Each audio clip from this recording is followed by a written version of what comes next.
I'm CJ. For this week's Behind the Scenes glimpse, I'm going to talk to you about what type of oil paints that I use. So in college and in my early 20s, I used traditional oil paints. Those require turpentine for cleaning and thinning. And so turpentine creates noxious fumes, which in turn require a lot of extra ventilation and a special disposal system and special processes for making sure that you don't get your studio to catch on fire, basically. It's very serious. So when my son was born, I needed to find a less toxic way of painting. So that is less of a fire hazard, basically. So I discovered water-mixable oils. Water-mixable oils are a very recent invention that do not require turpentine for cleaning and thinning. So instead, I can just use linseed oil for thinning. And I can use just a regular brush cleaner. So I'm just like showing you some of the colors that I have. When I just use brush cleaner when I'm done. I was a little bit skeptical about them. I was worried that they would feel plastic, like acrylics. That plastic look and the quick drying nature of acrylics are why I don't like them. So I was a little bit afraid that water mixable oils would be that way.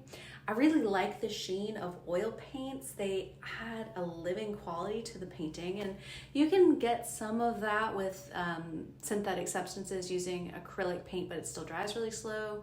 So let me show you a painting that I'm working on. I'll give you kind of a sense of what the oil itself, the linseed oil, does on a painting. So give me a second. So here, you can kind of see in this portrait that I'm working on, right? You can see just in the light there, that shine to it. So that comes from the oil. The oil takes a long time to dry.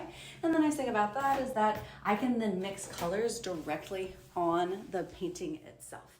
I have a rather undignified technique for painting, if I'm going to be honest. I paint straight from the tube. So I take the tube, I dip my brush in the oil. So I have my linseed oil here.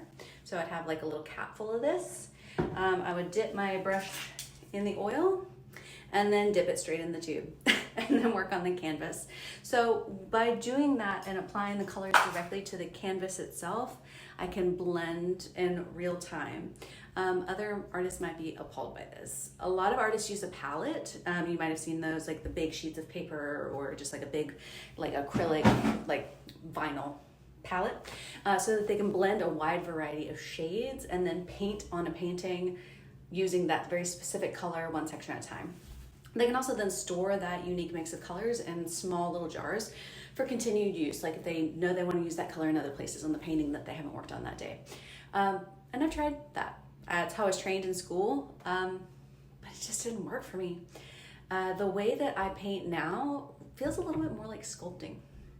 It's like a discovery, like alchemy. It's a little bit more of a loving caress and connection rather than a really scientific assessment and application, like, you know, this is a specific color and I will put it there. Yeah, so it works for me.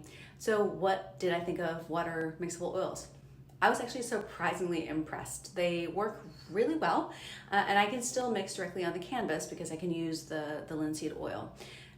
However, there is a little bit of a plastic vibe, I'm gonna be real, so I will probably eventually transition back to more traditional oil paints when I can afford a well-ventilated studio, but that could be a decade from now. So for now, these paints let me work from my studio at home without any crazy fumes, and I'll take that for right now. So thanks so much for being a patron. It's amazing to have you here. If you have any specific questions about my studio, if you want me to talk more about my process with mixing paint, just let me know, drop it in the comments. I would love to hear from you. So I hope you have a great rest of your day. I'll see you next week.